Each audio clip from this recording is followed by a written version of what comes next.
All right, Matt Higgins. Here we go with Chris Cox. Thanks for coming on, brother. Yes, sir. Thank you for having me. So tell me about you. You've been sober how long? Not that long, really. About 2 years and 8 months now. What do you mean not that long? That's a long time. It is. Think about when you're using. Exactly. You've been sober for 2 years and 8 months. Holy shit. Well, a lot can definitely take place in that short period of time. That's for sure. absolutely true. It's really wild. Yeah. So did you grow up around here? No, so I was born in Oklahoma. Oh, and I'm sorry. Raised in Texas, though. I know Okay, you're a Texan, good, right? Good. That's why we always tell people from Oklahoma we're sorry. So. Yeah. So, dad's side of the family was in Texas. Mom's side of the family was in Oklahoma. Did a little bit of bouncing forth, a little bit of the rivalry there taking place. What part of Texas? North of Fort Worth, North Richland Hills. Okay, Richland Hills. Beautiful. Yeah. What about you? What part of Texas are you from? We grew up in East Texas, outside of Tyler. Isn't that the home of Bush or something? White House, Texas. No, I mean, Tyler, like who are we known for? Well, my little town, White House High School, is where Pat Mahomes went to high school, way after me, but yeah, that's kind of our claim to fame right now. So yeah, man. Yeah. Well, yeah, so I spent there, and then 9/11 took place, and, when you're in Texas and something patriotic takes place, jump on it. we jump on it. Yeah. And so you grew up in Texas, like, did you go to high school in Texas? What was your childhood like? So my childhood was like Oklahoma, going to school, right? The summers with the family in Texas. I prefer to claim Texas, obviously, for obvious reasons. Sure. Right? Nothing against my Oklahomies. But so it was this, it was kind of, it was difficult. It was really difficult. My father was an addict, absent. And so that side of the family, the paternal grandparents kind of took reins. And they were in Oklahoma? They were in Texas. Okay. So I would bounce back and forth, and I mean, it was, I knew that things were different. I knew that things were a little bit unique in my family, but it was Did you normal. feel different? Like, are you one of those guys that we talk about that always felt different, or? When I hear people say that, at first I was like, I don't think I really felt different, but I didn't really know any different either, right? And I think if anything, the only difference that I felt was I knew that I was living in poverty, and that I wasn't as fortunate as some of the other kids that I was surrounded by. And so that led to this place, early on. I remember it was, I started using my sense of humor to gain acceptance, being the class clown. And then that graduated to this, in high school, being able to provide people with alcohol and a little bit of some weed to gain acceptance. But it wasn't like I was looking to escape anything, I don't think, really. My mom was married several times. I got brothers, and there were guys in and out of the house that were not the best example. Right. But that's just how it was, fighting and being this kind of rough exterior was praised in my family. Yeah. Man, it was crazy. It was crazy. And that part of the world is kind of, at least when I grew up in Texas in the 80s, and the 90s, it's like, that's what we do. It's a like, fist fight was a fist fight. And it's like kids out here getting a fist fight at school, and you see the police and assault and battery, Yeah, that's crazy. I got suspended 9 times in high school for fighting. Yeah. But, it was so celebrated in my family, My thought was like, dude, I have a grown man that hits on me harder than any of you kids are going to be able to hit on me. And then I don't know if it was ADD or what was going on, but I had a hard time focusing in school. I think that I spent a lot of my energy and my attention trying to gain the acceptance of others, which probably distracted me from my studies. And I remember that if I didn't do well in school, my stepfather would whoop my ass. But if I got into a fight and I beat somebody else up, it got celebrated. Yeah. So I learned early on that, hey, if I had a homework assignment that I hadn't done in a while, that was due, that was going to cause me a bad grade, I could go get into an altercation. I could provoke someone into saying some things that would justify me putting my hands on them, and then get into a fight, and then I would get sent home, get a pat on the back, that a boy, get 3 days to make up that assignment because I'd be kicked out, and then right back into it. So isn't that crazy? It's like I've talked about this a lot on like past podcasts in here. It's like our whole broken culture of what a man is and what masculinity is, and we're taught from a young age, and that's an extreme example, but I relate a lot to it. Yeah. A man is nice until he's not. Violence is okay. Anger's an okay emotion to show. Right. Outside of that, you're soft. Yeah. If you cry or you're scared or, Yeah. you know. This whole bury it down deep. Mm-hmm. And to be completely honest, even though I did fight a lot, and there was a lot of violence and abuse in the household and around me all the time, I still remember being really driven by fear, Mm-hmm. you know, up until, you know, I'd get hit and then I'm like, okay, now it's on. But But you wouldn't admit it. no, Yeah. absolutely not. Yeah. Absolutely not. So I don't know. I think that ended up, you know, you and I were talking on the phone last week about some of these emotions and these things that take place on in early childhood, and you know, it continued to follow me for sure. You know, this thing that we use in the military, we call it a compartmentalizing. Mm-hmm.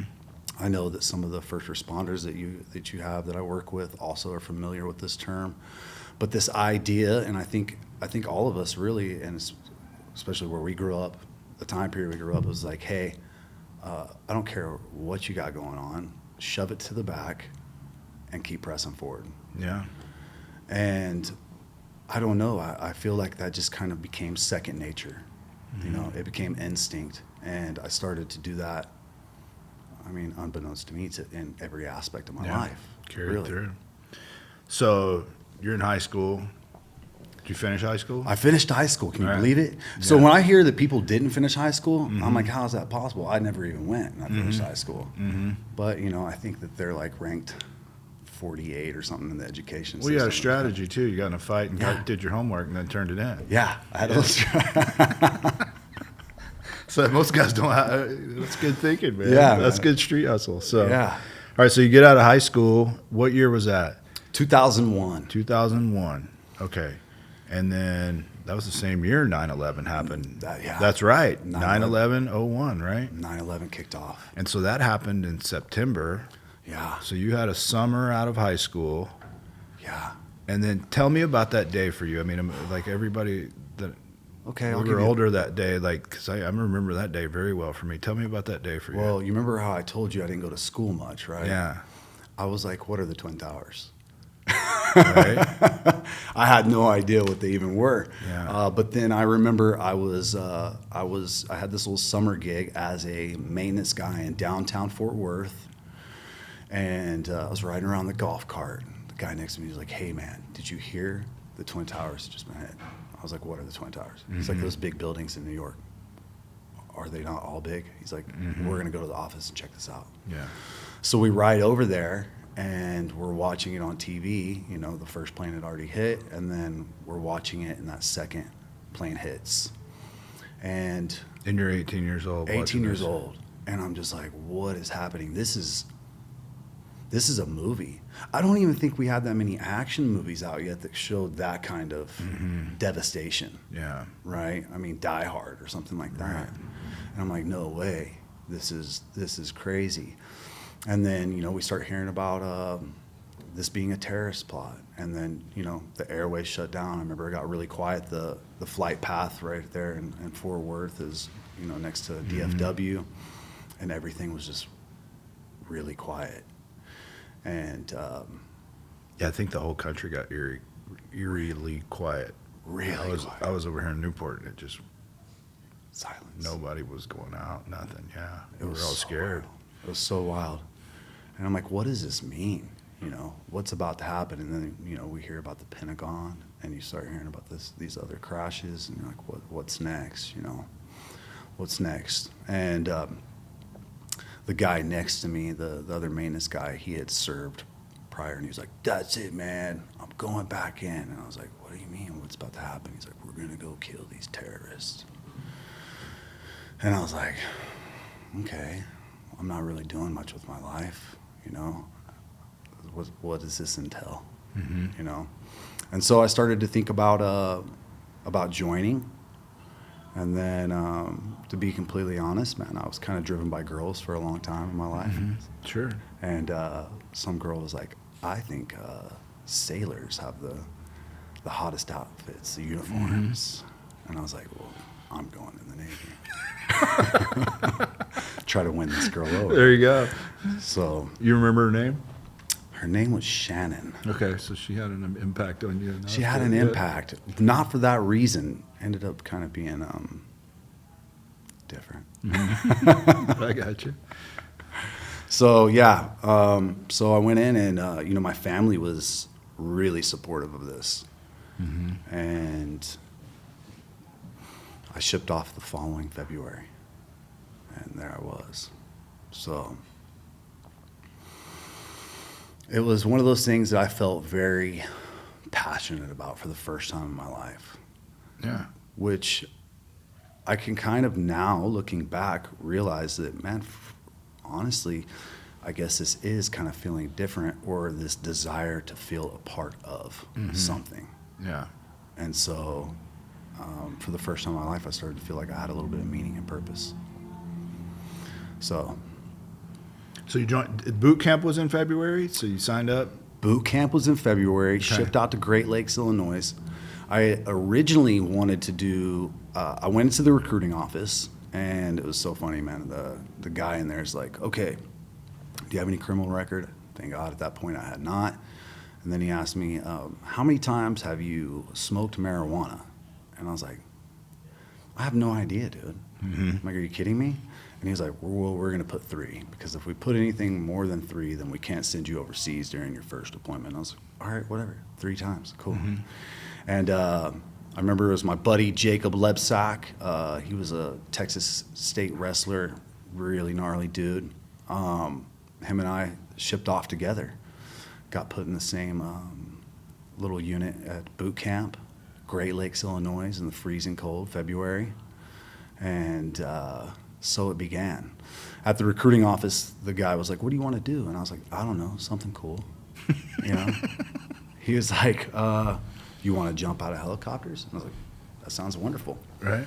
What does that entail? He's like, "Well, you just got to do." It's funny, man. Whenever you go into start to try to do something,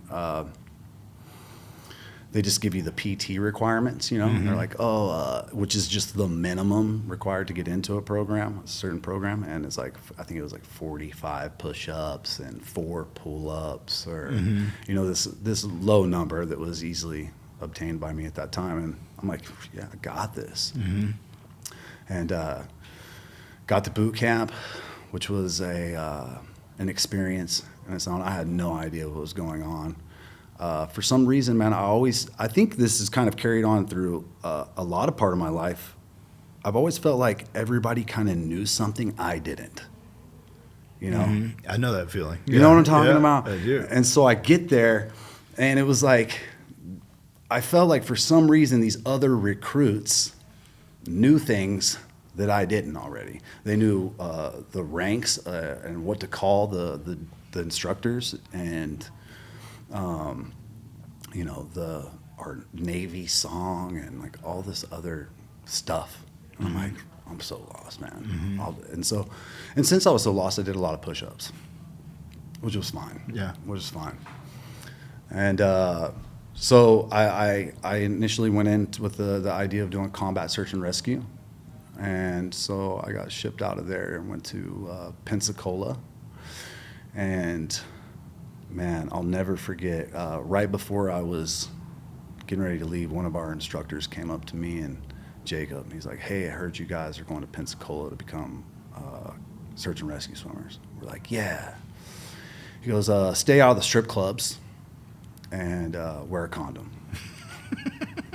And I was like, yeah, fucking right. I'm like, and so we get to Florida, and I go through that training, which was really difficult, and went to a strip club, didn't wear a condom, and now I have a beautiful 21-year-old daughter. Oh, So wow. Yeah. hopefully she doesn't see this. Yeah. Love you. But, you know, it was just, you know, childhood romance. But, yeah, that was one of those things. And then I realized Katrina took place, and then I got to go out there to New Orleans. Well, hold on, back up. Okay. You went to Florida? Yeah. And you went to that, Went through rescue swimmer school. and you passed and made it, and Made it through that was your job. That was my job, briefly, because we went in there. New Orleans happened, had a little bit of fun with that, but then I realized relatively quickly that all the guys that were having fun with combat search and rescue were Coast Guard guys that were getting to do some of this cool like drug stuff, and your PJs, which were getting a little bit more combat action. What's a PJ? They're the paratroopers, the jumpers for the Air Force. Got it. Those guys. So they were doing a lot of cool stuff. They were doing a lot of medical stuff and getting boots on ground. And I'm like, man, this is boring. I want something more about that thing, Right. that ism we got, you know, more. And so I put in my package, and I went SWCC, which is Special Warfare Combative Craft Crewman. So we're part of SOC, Special Operations Command. Work with the SEALs, and got to do some cool deployments and see some pretty gnarly things. So you put in a thing to go to that. What was that training like? A nightmare. You know, one thing Is was it similar to Navy SEAL stuff, or? very similar. So we train in Coronado. We have BCS, which is Basic Candidate Selection School. So we go there, and it's tough, man. It's one of the, I think it has like the second highest attrition rate in the military. I think we started off with a class of, not considering build up, but we had a class of 46. I think 4 of us graduated. Oh, wow. 4 of us. Is it like Navy SEALs where you can quit at any time? You absolutely can. They got a bell or something you ring? Yeah, absolutely. And so they're just trying, and so 4 of you guys out of 46 made it. Yeah, Is that what they expect? that's what they expect. So Yeah. they're just looking for the 4 or 5 badass dudes in that thing. Yeah, and I think they made a mistake with me. I don't think that I'm necessarily a badass, but I was really determined, and one of those things. I mean, I'm not joking. When I went through every evolution that I went through, I was thinking in my head, how can I quit this without quitting? How can I? That occupied the entire thing, and then before I know it, the evolution or whatever, the training, the 1.5 mile swim or the beach run would be over, and it was gnarly. And then you remember those 4 pull-ups that I was telling you about, right? Those 4 pull-ups could take up to 45 minutes. So they'd have an instructor come out. I remember, man, we had this guy. Well, you just had to hang there for 45 minutes? We had this instructor, Petty Officer Worth. Okay, man, this guy was next level. And we'd go out, they would have a new instructor that was fresh, that was really good at whatever exercise you were about to do. And he'd be like, mount the pull-up bar. And so we'd all be hanging on the pull-up bar, and you'd pull up, and then you'd have to hold, right? And you'd have to wait for everybody to get their chin over the bar. Mind you, they've just gotten done doing planks and push-ups and runs and everything else. And this guy, man, he would pull up with one arm, and he'd point, get your chin over the bar. And you're like, oh my God, this dude's a machine. Your hands would be bleeding, wouldn't be working anymore. It was grueling. It was grueling. Absolutely insane. And then, so what was, you said your mindset was, how do I quit without quitting? But how did, like, what was your mindset to get through that? It had to be more. Like, did you have somebody you didn't want to tell you were? Well, yeah, you know, I had. Did you have things in your mind? Like, I had so many things in my mind. You know, I did remember this. My mother, she worked at the school that I went to, and the principal And the guidance counselor there, when she told them what I was getting ready to go do, they were like, "Oh, he'll never make that. That's too tough." That pissed and you so off. that pissed me off. And I'm like, I'm going to show these motherfuckers, right? Yeah. Because I have a huge ego too. And so I didn't want to quit. That was my thing. I just didn't want to quit. I don't know if it was because I was determined or if I was just too stupid to realize that something. No, I mean, I think there's a lot to having a little competitive, Yeah. wanting to prove some people wrong, especially when you're a young guy. And Yeah. And I would tell myself crazy things like, my blood is fuel. My muscles are machines. I got this. You know, all these little head games that we play with ourselves, which has actually come into yeah, a lot of use now Sure. in recovery, surprisingly. yeah. So you made it through that, and then did you get deployed? Yeah, I got deployed. I went to Iraq, which was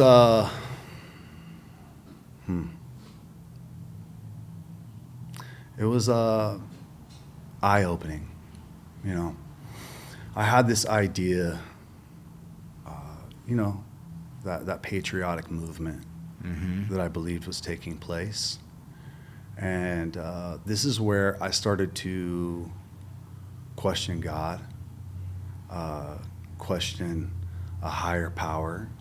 You know, as you know, we kind of live in the Bible Belt, and so I had an early indoctrination to what God was and was supposed to look like, and all these things. And I get over there, and I see these. I was a boy myself. Yeah. You were what, 19? At that point, I was 21. 21, okay. So I'd done all this training and then went, and I see these other boys that are fighters. You know, they're of age, they're fighting age, which is like 14 and up. You know, On the other side, on the other side, kids. yeah. And I started to question a lot. You know, I started to have these moments where I would ask myself, you know, like, what am I doing here? What is this all about? Like, where's the terrorism? It kind of feels like something else is taking place here. I couldn't quite put my finger on it, you know? And I remember the first kind of moment where I was like, this pondering took place where I was like, dude, I'm actually kind of just following what my father, my grandfather, like this lineage before me has kind of instilled in me, right? And I was like, this is all these guys are doing, right? They don't know any different. And they target people in, you know, in poor situations, not educated, and they're doing what they truly believe to be right, you know. And then I'm like, oh, I think I'm doing what I believe to be right. And so that started this whole whirlwind of disconnect. And it wasn't enough to make me get out. You know, I came to the end of my enlistment, and they told me, hey, we're in the desert right now, which means if you re-enlist, it's tax-free, your re-enlistment bonus. And I'm like, how much? They're like, it's $52,000. And I'm like, sign me up. And there I was again. How many more years did you have? I did another 4 years. Okay. I did another 4 years, so I was in a total of 10 years because I had to do 6 years initial because you got to do 2 years of training whenever you go into a program, special program, 4 years of boots on the ground.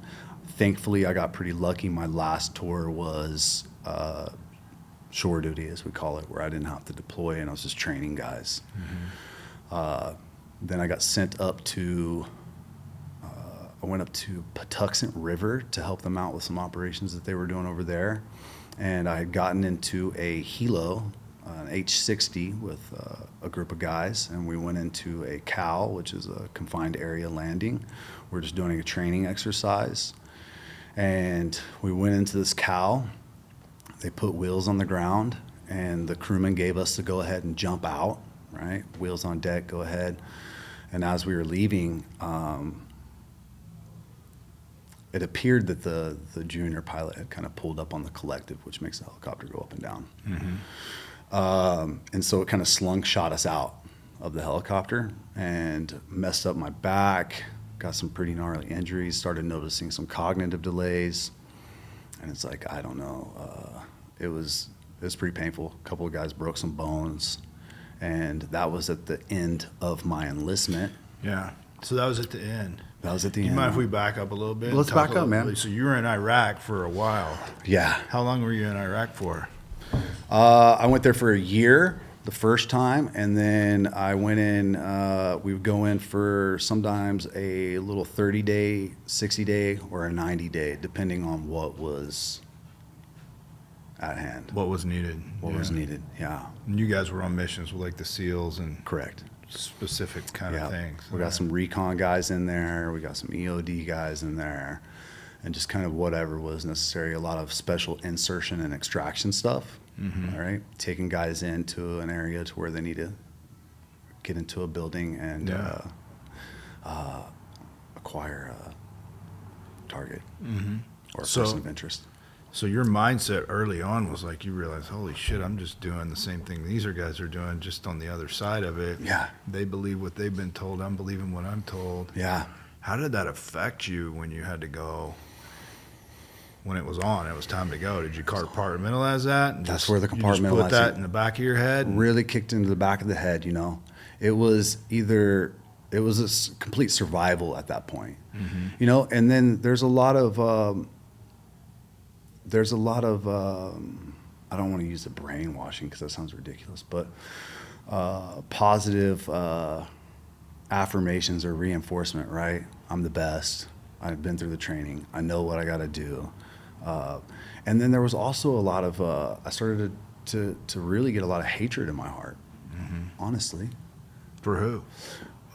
For the enemy. Okay. And for the Iraqi people. Yeah. And thank God I'm past this now, but I mean, I just remember being like, I hated Muslims. Mm-hmm. I hated them all. I didn't trust them. You know, the first time that we went over there, it was a little bit clearer who the enemy was and who the civilian was. And then as time progressed, the looks started to change. The way that we were received started to change. The way that we engaged with the people all together just became very difficult. And you know, it was just this constant heightened awareness. You know, just you're looking around like, what's that motherfucker doing? Mm-hmm. What's this person doing? What's going on here? And it was a lot. It was a lot. I don't think that I don't think I was processing it at the time. Just compartmentalizing, shoving it down for it to later show up. It's probably healthy that you don't like go there while you're there and need to stay alive. That's right. And Okay, so there's guys, probably some. I need a moment. Yeah. They're like, what? Yeah, you don't do that there, right? Get it, dude. Yeah. Give me a little bit, please. I need a mourn. Yeah. No. Yeah. But yeah, it's a wild experience, and you know, we see things that your average human being doesn't ever have to witness, which is really crazy acts of violence against another man. Mm-hmm. You know, which is Not natural. not natural. Yeah. Yeah. I mean, maybe it is natural. We've had war forever, but Yeah. Right. I don't know. it's not natural in our normal No. modern society. Absolutely. Yeah. So okay, so you get back from Iraq. Was Iraq the only place you were deployed the whole time, or did you go anywhere else? I went to Afghanistan. I went to Somalia. I got to do some cool humanitarian stuff in Bangladesh. What was that like? Hey man, that was really cool. We went in there and it was wild. We would go into these villages, and I remember we'd take a helicopter in, and there was people that had probably never seen a helicopter in their lives, and they're just like, you know, staring up. And my favorite takeaway from that was that they had all these fainting goats. Have you ever seen these fainting goats? These goats, they get scared and they faint. And so we'd fly up, and this whole herd would just be like, tick, tick, tick, tick, tick, you know, and you're like, huh. So, but that was cool. They really appreciated us. We went in there and removed a bunch of stuff and cleared out some some damage that had taken place from the, what was it? The tsunami? Mm-hmm. Yeah, that was it. Okay. So you get back from there, and then you get in that accident. Yeah, getting that accident. And how much longer did you have left when that happened? I had a month left. Oh, okay. So it's very, very end. I had a month left, and I remember my commanding officer was like, hey, because I wanted to get out and work as a contractor. Mm-hmm. I knew there was a lot of money in that. You know, you can do these 30, 60, 90-day deployments. They're making like $2,500 to $3,400 a day, tax-free. And I'm like, oh, that's where it's at, right? I'll just disappear for a little bit, come back, put my money into something or whatever. And he was like, do you want a medical discharge, or do you want to just ride this out fit for duty? And I'm like, fit for duty, right? I don't want any medical stuff on my record. And so I waited it out for a month, and then I left. And then this was the beginning of my civilian life. What was that like? As an Was your adult. identity kind of, because like you were a kid then, was that your whole identity gone? That was like, it was this complete loss. You know, what am I going to do? What am I supposed to do? Because I truly felt like I was going to be doing something along those lines forever. I was like, this is what I was built to do. This is what I'm supposed to do. This is what I'm great at. This is going to be it. And so when that was over, it was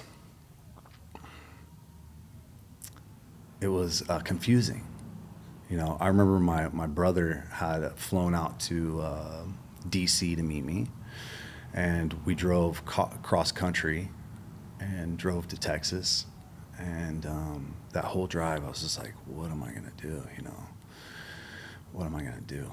And I was like, well, I'll try to go work for the government in a contracting sort of role.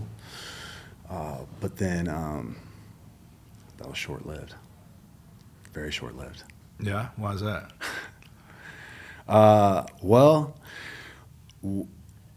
While I was active duty, drinking had always been a part of my life. Mm-hmm. Since I was a kid, drinking had been a part of my life. I wouldn't have considered myself an alcoholic. I drank like my peers. So it was hard for me to recognize that.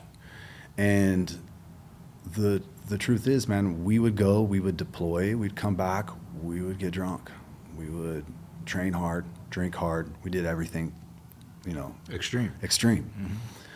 And Uncle Sam left his boot up off my neck a little bit. And then all of a sudden, you know, I remember that first morning where I had gotten pretty loaded the night before, and I didn't have to muster. I had nowhere to be. And I was like,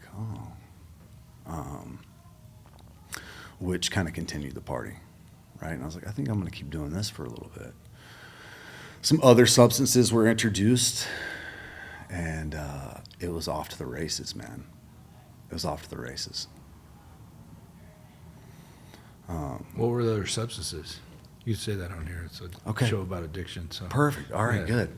You smoked crack. You did, heroin. Crack is one hell of a drug. So I smoked crack with this homeless dude named Eyes in Skid Row for a little bit, dude.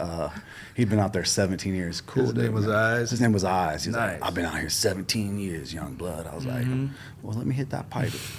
What's this crack all about? So, I love it. Yeah. So, well, man, to kind of backtrack a little bit, where this all really kind of started to take place was, I remember I was going home on leave one time, and I'd stopped in Tennessee. And while I was in Tennessee, I got this staph infection in my armpit because I went to this hotel. It was like, I don't know who she was, but whatever. Mm-hmm. We got in a hot tub. I woke up in the morning. I had a softball-sized growth underneath my armpit, and I had to drive to Texas still.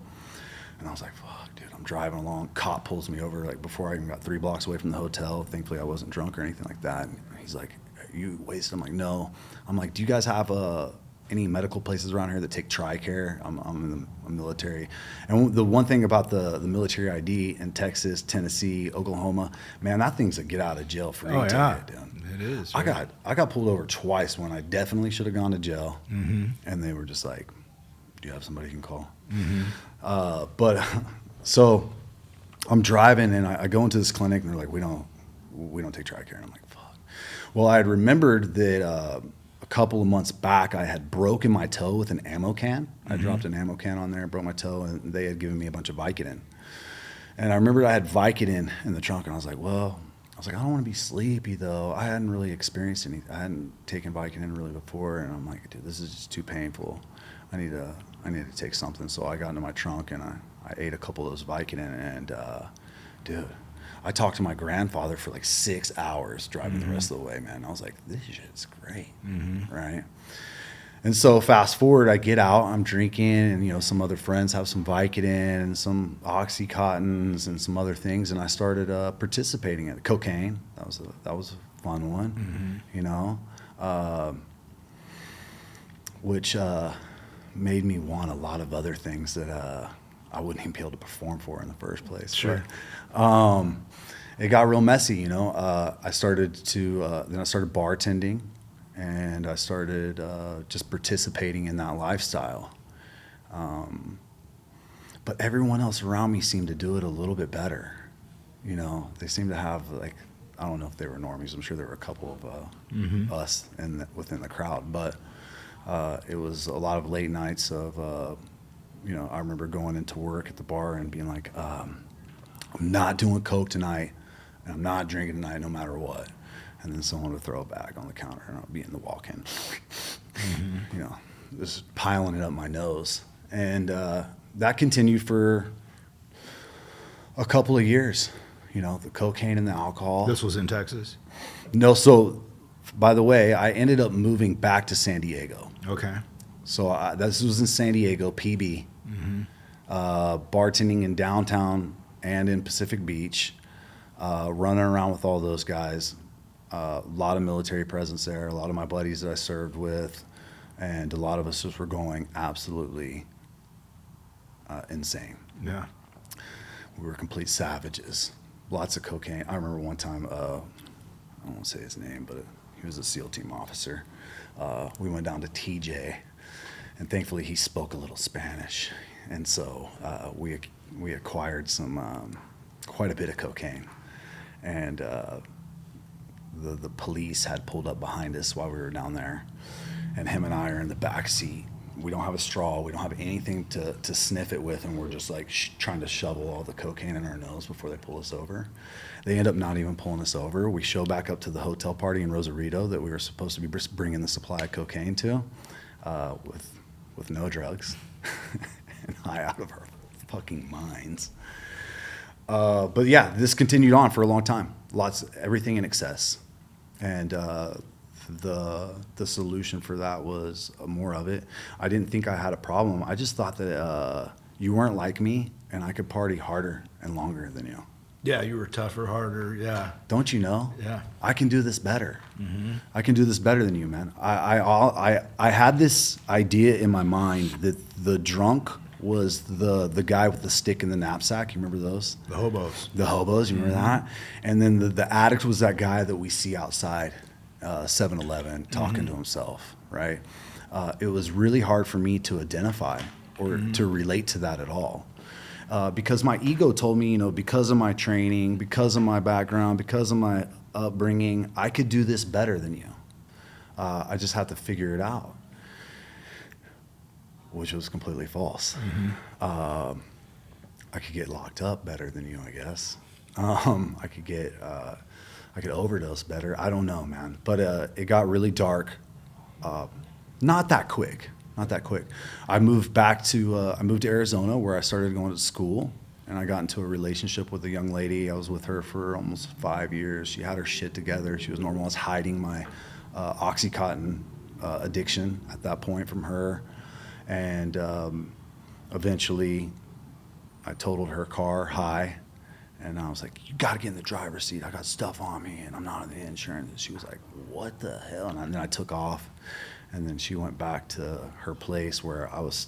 In my mind, the police were looking for me, and she went back to her place where she ended up finding my stash, and then ended that relationship real quick.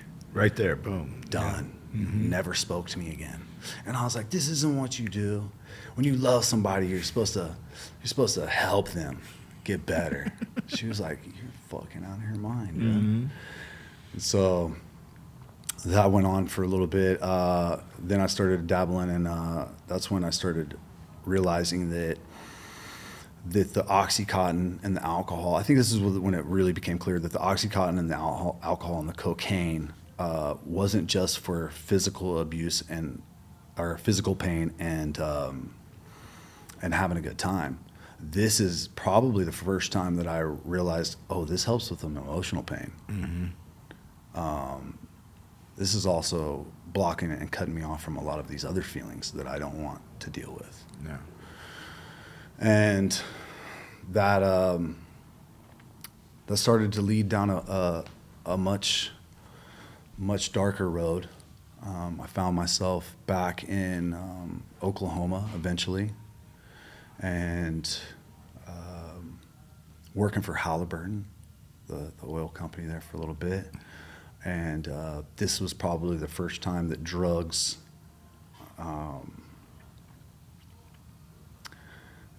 introduced me to the idea that it makes me a better person. I don't know if you've experienced that.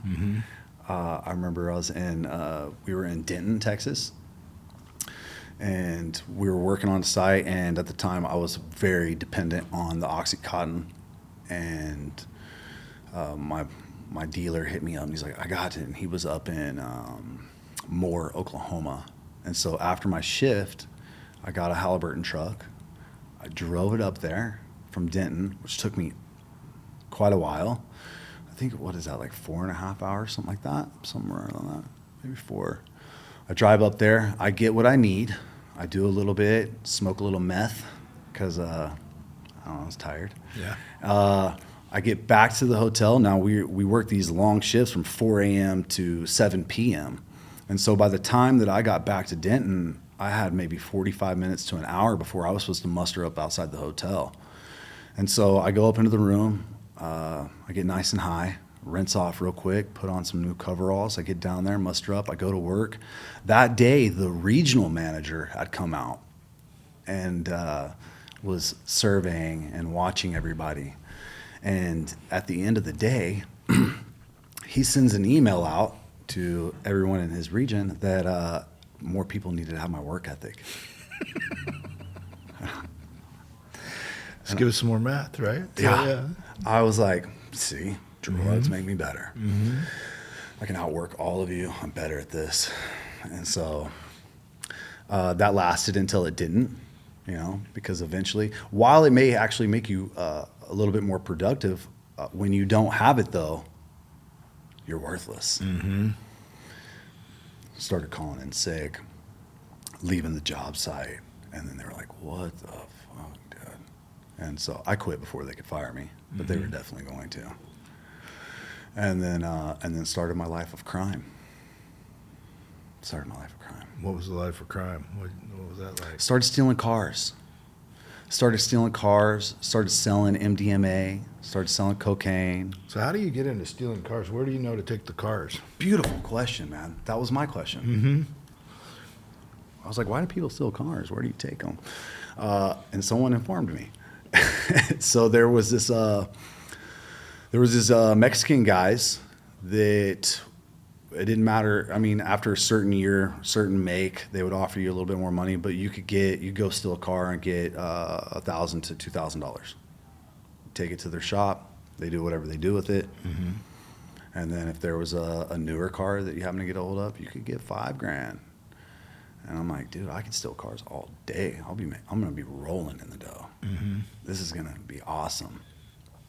And then eventually that caught up to me. The police swarmed me at my hotel and took me in. And I went from being this hometown hero to this article in the paper. Just guess who just got busted? It was in your town in Oklahoma. Yeah. Okay. Yeah. So that was bad. That brought a lot of embarrassment and shame to the family. You know, my grandparents were traumatized by it. And this is where the victim mindset really started to come into play. You know, I got thrown into the system, and then I get out, and then I have all these stipulations that I could never actually live up to that were leading me to get thrown back in. And then since I couldn't get a job, I needed to commit more crime. And man,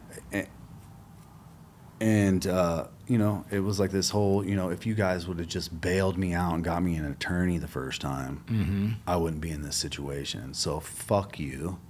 It's your fault. You know, like we do. And then I remember my grandfather passed away, and he was like the father figure for me. And they didn't tell me till after his funeral that he passed away, because they didn't know how I was going to show up. Yeah.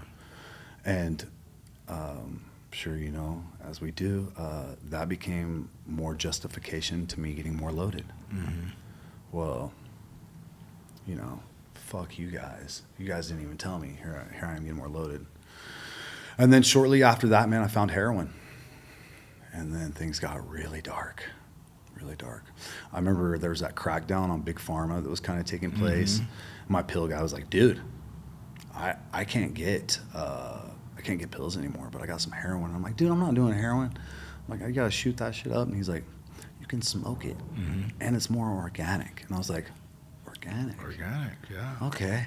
I like the idea of that. And man, I took my hit of that, and I was like, okay, this is what I've been looking for. But the problem with heroin is, if you were ever a pillhead before you were a heroin addict, heroin tends to make you a tad more sleepy than the pills do. So I had to really mix up the meth or the crack or the coke or whatever, and start doing it, which started to become really expensive, and which continued to drive me to start committing more crime. Were you still stealing cars, or did you have something else you were doing? Selling drugs at that point. Okay. And then I got busted by drug task force in a Walmart parking lot. In Oklahoma. Yeah. Which is way worse than Yeah. other states, yeah. You know the great part about it, though? All I had on me was paraphernalia. Yeah. They had been watching me for a while, I guess, which I knew it. I mean, everybody's like, you're just fucking tripping, dude. And I'm like, no, man, someone's watching me. But they busted me, and I had just dropped off all of my stuff at a storage unit in a neighboring town that I guess they didn't see. So they busted me, and I was like, man, this is kind of a wake-up call. And then it was just more of this, like, kind of running around on the streets, bouncing from hotel to hotel. You know, my family wouldn't let me within a 10-mile radius of their home. I'd call my mother. She would be like, all I can do is pray for you, tell you I love you. I'm like, you fucking bitch. You know, this is all your fault. If you wouldn't have married this dude, or if you wouldn't have allowed this to happen, or if you would have, you know, had more money or whatever, you know, all this shit that we do. And I found myself homeless. I mean, technically homeless. And then eventually it was like, dude, I want something better for myself. And it just so happens, I was trying to get some heroin from my dealer, the one that introduced me to it, and I hit him up on Facebook Messenger. I'm like, hey, man, I'm going to be in the city. Can I pick up something from you? And he was like, dude, I'm in treatment in California. And I was like, oh, your dealer was? Yeah. Yeah. He was in treatment in California. I'm like, how did you do that? I'm like, how much money did that cost you? And he's like, no, dude, they got this whole program where they'll get you out here, dude, and they'll put you up. And I'm like, all right, cool. I'm like, put me in touch with them. I need to get out of here. And I mean, I was kind of probably, I was escaping a few things. I had definitely robbed some people I probably shouldn't have robbed. I had some, you know, I was always looking over my shoulder for police. I was paranoid, and I'm like, I just need to get out of here, and that'll be the solution. Once I get out of here, I'll be all right. And so I got on a plane, and I came out here, and then this started my treatment rounds, the in and out of treatment. So where'd you go to treatment first? The first one was called South Coast, It's not the one that. Yeah. It's Yeah, it's over here. Yeah. their intake's at the off of Newport Boulevard. Sure. Big building. I can't remember. But they had brought me in there, and I actually had convinced some young lady to come with me. Mm-hmm. Hey, we should get sober together. You should come with me. They separated us, and I started this little journey, and it was kind of, I'd go in treatment, and I would leave often feeling the same or worse, and then I'd get another bright idea. And it was just this endless cycle. Treatment started to become this air mattress, this safety mattress in the backyard. I'm on the house partying, and when it gets too hot, I can jump into treatment. I'll get a shower and some food.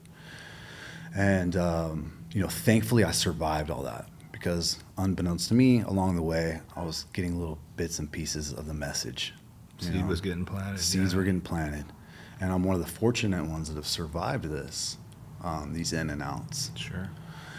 And, I finally, I made it to my last treatment center, and which was, can I say the name of it? Yeah. Okay. It was Enhance. Okay. And this wasn't because, no, I don't mean any disrespect about this. It wasn't because it was the nicest treatment center. If anything, it was because it was so uncomfortable that I was pushed to that place, because I guess that's where I thrive, in the uncomfortable, and that's where I kind of have to be pushed in order to seek growth. And I was like, dude, I want something different for myself. I'm like, this can't be it.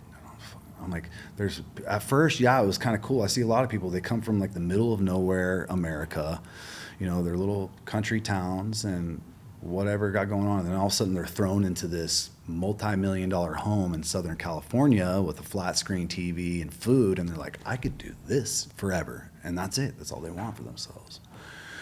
And I felt that way for sure in the beginning, but then it got to the point where I was like, dude, this can't be it. This can't be it. I want something more. I know there's something more to this. I see people having success with this. I see people who are happy, and they seem to have come from pretty terrible places. And I didn't have any real goals or anything, but I just knew that I wanted to be free. And I didn't know what that looked like. I knew that people got sober, but I also knew that people died. And death really seemed more obtainable than sobriety. And I just didn't know how they did it, And I would go to these meetings and I'd see people that were just going to AA. They didn't even have treatment. They were just doing the AA, or, maybe they had Charlie Street. But I'm like, how the fuck are they doing this, man? How does this work? And, thankfully, our good friend, Jeremy Jackson, came into the last treatment center that I was at. And I saw this guy at the time. He had the gold tooth in the front. And I'm like, who is this dude, man? And he had something that seemed very authentic that I wanted, which was happiness and freedom. He seemed to really be thriving in this sobriety thing, this recovery thing. And I was like, dang, I want a piece of that. I was like, just a taste would be great, because I'm miserable. I have this hamster wheel between my ears, and there's a rat on it that's smoking meth and doing steroids. Intrusive thought, intrusive thought, intrusive thought, intrusive thought, self. And, he introduced me to a couple of things, of course, the breath work thing, which I love so much, which kind of was pretty funny. I'd done breath work at other treatment centers. And he came in there and he's like, we're going to be doing some breath work today. And I'm like, whatever. I didn't really think much of it. It's kind of like this foo-foo thing. I have this practical, tactical mindset. If I can't put my hands on something, it's not real. Right. And he comes in there and he spoke to my ego. He goes, how we do anything is how we do everything. And I go, I'm going to show this motherfucker I know how to breathe.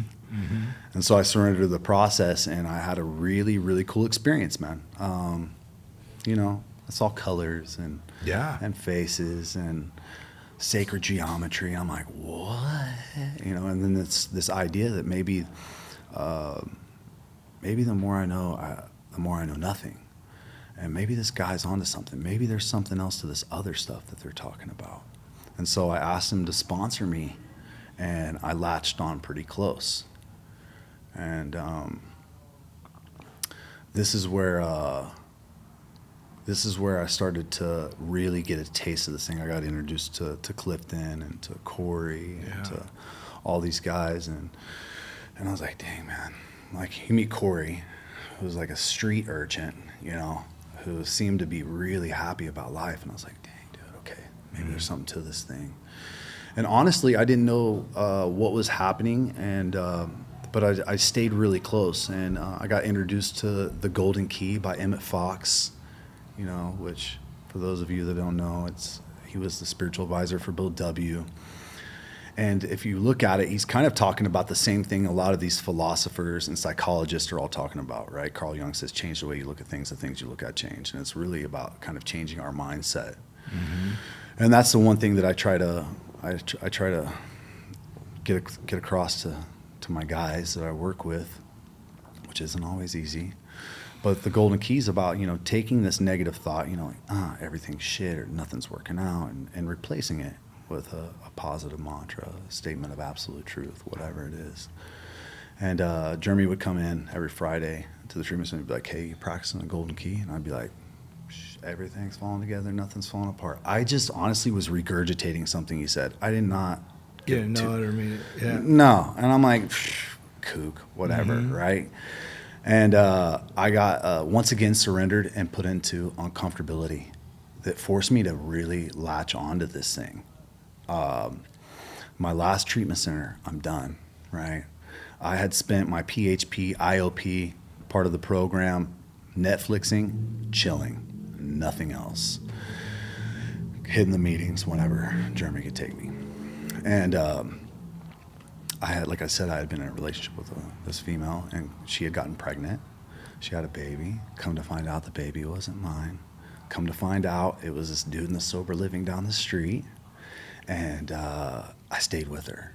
And I didn't tell anyone. This became one of my dirty little secrets. Mm-hmm. She said she was going back to Oklahoma to get her kids, but in reality, she went back to Oklahoma to move into an apartment that her parents had and was still using and drinking. And I'm like FaceTiming her. She's, you know, getting loaded. Mm-hmm. And I was hiding it from everyone because all of my peers at the time knew what had happened. And I'm like, I ain't saying nothing. And so my time at treatment was coming to an end. And I had two options, really. One was stay here. I didn't know what I was going to do about shelter, transportation, occupation. Had no idea. I hadn't done anything to get these things, really. And my other option was go be with this chick in Oklahoma. I've been sober for about 90 days now. I could probably piss and get a decent enough job. But man, if she starts doing this, I'm going to get loaded. Man, but if she starts talking to this guy, I'm probably going to get higher. Once I get this truck, then I'll probably start pedaling and doing this or whatever again, right? Setting up all these little reservations. And so I had these two options, and going to Oklahoma seemed like the smart one, honestly. And so I asked the treatment center to get me a bus ticket. And I lied to Jeremy, and I said, hey, I'm going to Texas to take care of a family member that has COVID. He was like, all right, man, well, stay in touch. And I'm like, cool. Mm-hmm. And the treatment center got me a bus ticket to go to Oklahoma. And the bus was going from Santa Ana to LA, from LA to Colorado, from Colorado to Oklahoma. And I get dropped off at the bus station there in Santa Ana, and I had a little grocery sack full of my belongings. And I'm sitting there, and thankfully, man, I'd been in the rooms long enough and off of things long enough that I was starting to have that little voice inside of me. You know, I don't know what it was, but I got this feeling. And I said, all right, if the bus isn't here in 15 minutes, I'm not supposed to go. And the bus wasn't there. I'm like, all right, if the bus isn't here in 30 minutes, I'm not supposed to go. The bus is 30 minutes late. I'm like, all right, if the bus isn't here in 45 minutes, I'm not supposed to go. Now, I'm one of these people that would ask God for a sign over and over again. And the moment I get it, I chalk it up as a coincidence. I'm like, mm-hmm. God, give me a sign. Storm rolls through, lightning bolt hits me, and I'm like, mm-hmm. Man, there was a storm already, right? Mm-hmm. I just write it off. And so the bus pulls up at an hour and 6 minutes late, and I got on that bus. And thankfully, I had another moment of surrender. I said, God, I don't know who you are or what you are, but if if you made me and you know who I am, then you know that I'm incapable of not marching towards the fire right now. And if I'm not supposed to do this, and this isn't what's going to make me a maximum service to you and to my fellows, then I'm going to need some sort of divine intervention, because I can't. And what I've since found out is that the human nervous system is hardwired to choose this familiar hell over an unfamiliar heaven, right? And we have this little phrase that we like to use among us, is this embrace the mystery. And I'm like, fuck that. I'd rather brace for impact, right? I'm like, I can know that if I roll with Chris, we're going to have a good time, but at the end of the day, he's going to beat me up, steal my car, run off with my chick, but I have this thing over here that definitely has something better for me planned. But because I can't see it or put my hands on it, Yeah. Chris and I are going to go do what we got to do, Yeah. right? So I have that moment of surrender. My bus gets to LA. I get off the bus, and they're like, hey, you missed your connecting bus. Now, I probably should have taken that as divine intervention, but I didn't. I'm like, all right, well, when's the next bus out of here? They're like, well, we're having a bunch of issues, and it's going to be 3 days. I'm like, 3 days? So I call that treatment center up. They got me the bus ticket, and I tell them what's going on, and they're like, hey, you can't come back here. It's like a HIPAA violation. And I'm like, what? I'm like, I don't know what to do. So I'm looking around. I'm in Los Angeles. I'd spend a lot of time on the streets there. Like I said, I smoked crack with a guy named Eyes down there, so I know my way around. And I'm like, dang, if I'm going to be out here and I got to endure, then I'm going to get loaded. For some reason, the thought to call my sponsor didn't come in my head, or call one of these other guys that I met in recovery. Who any of those guys you named would have drove up there and picked you up? 100%. Yep.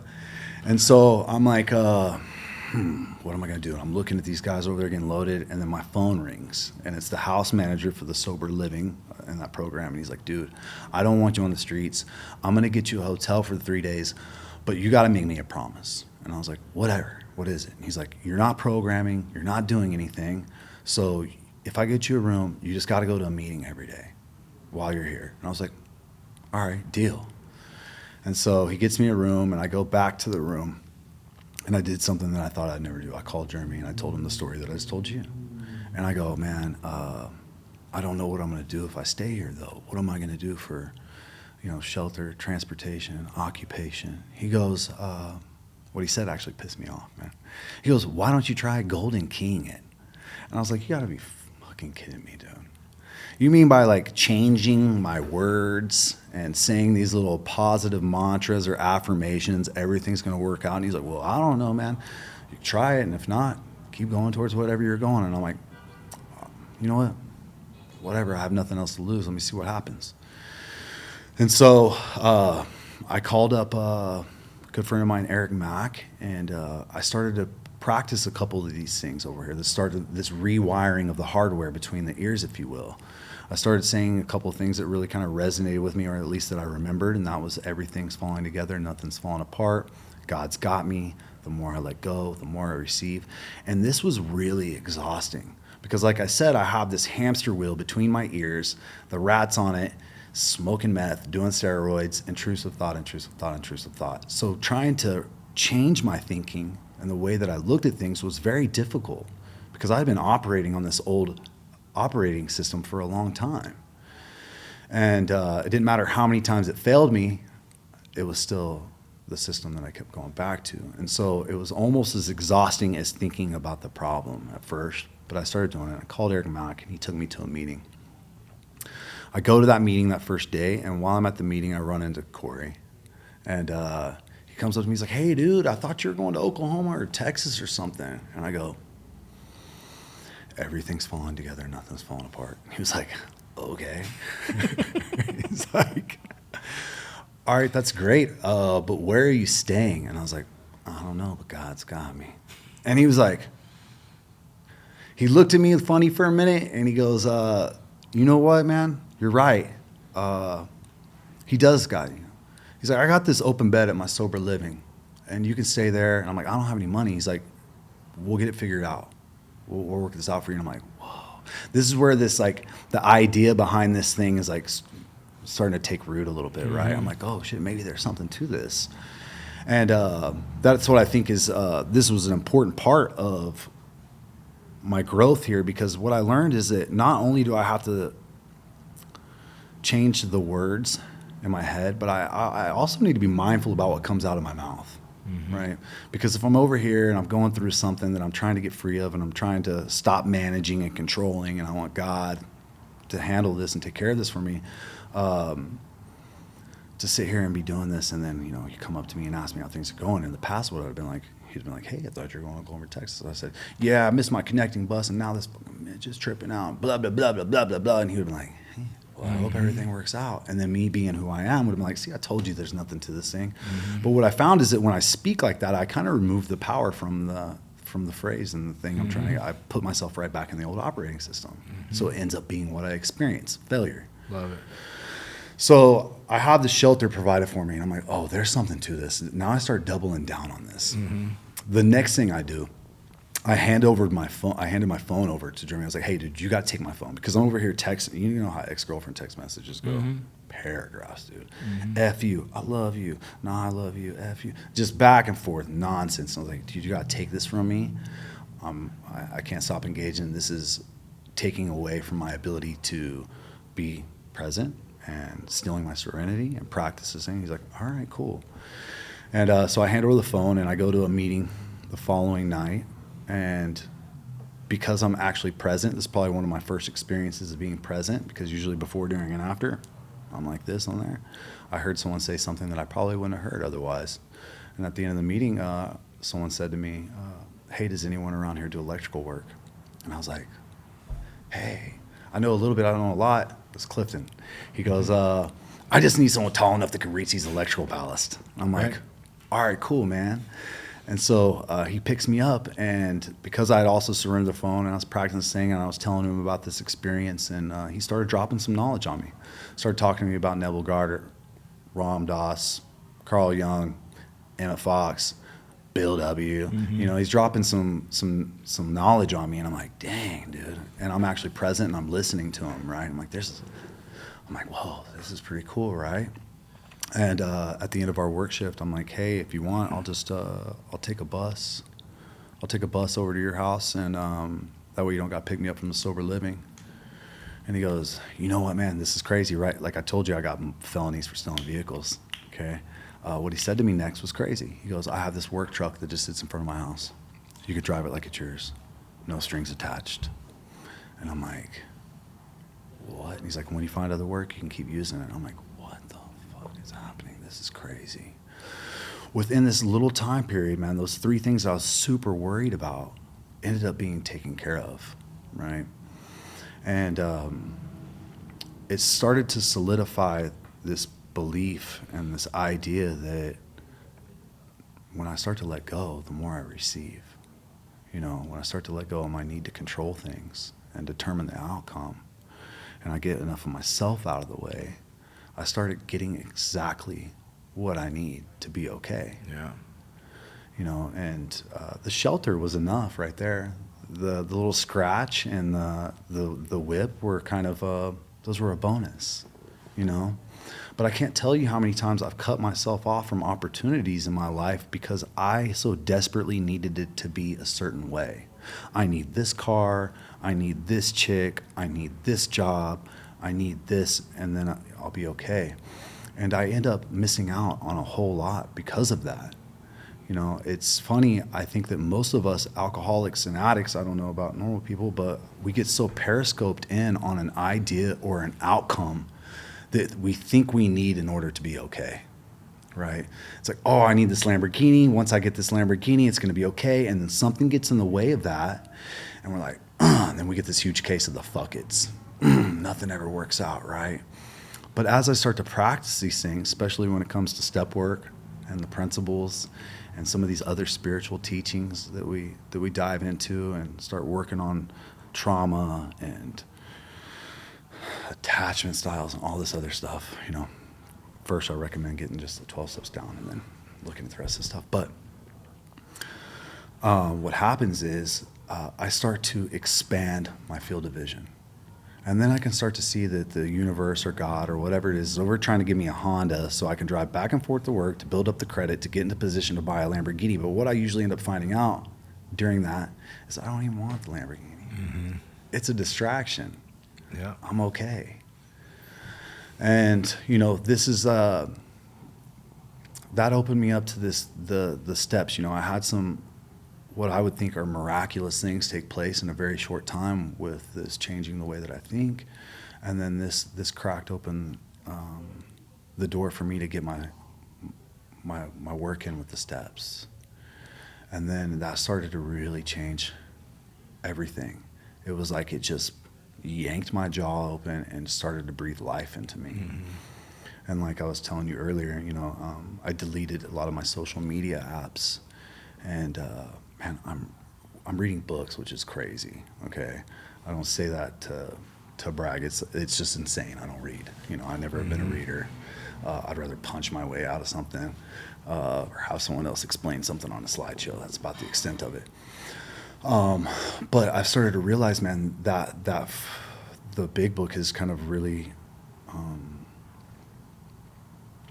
brought a lot of life and color into this other stuff. Yeah. All right. So last question, and tell me in like 1 minute what's a day in the life of Matt like after 2 years and 8 months sober? Oh my God, dude. Well, it's really crazy. I go to several treatment centers all over Orange County. I teach the breath work, the mindfulness, the power of positive all that thinking. Stuff you thought was weird. Yeah. All that stuff I thought was weird. Right. And for some reason, people are listening to me, which is the craziest thing. I've also started doing I do executive functioning therapy with autistic adults. I've become a care partner and recovery coach. I have these families that bring me in and trust me to walk their loved ones through difficult times and trying times in their life, which is just absolutely astonishing to me that somebody trusts me enough like that with the care of their loved one. But my life is full, man. I have people that I can count on, and most importantly, I have people that can count on me. I have relationships with all my family members. That grandfather that I talked about passing just last weekend, I went home and I got his ashes. My grandmother released his ashes to me to take with me and kind of put all over the places that bring me peace and serenity. And so that was really beautiful. And I have friends that I wouldn't trade for anything in the world, man. Yeah. And it's pretty cool. I'm abundantly taken care of.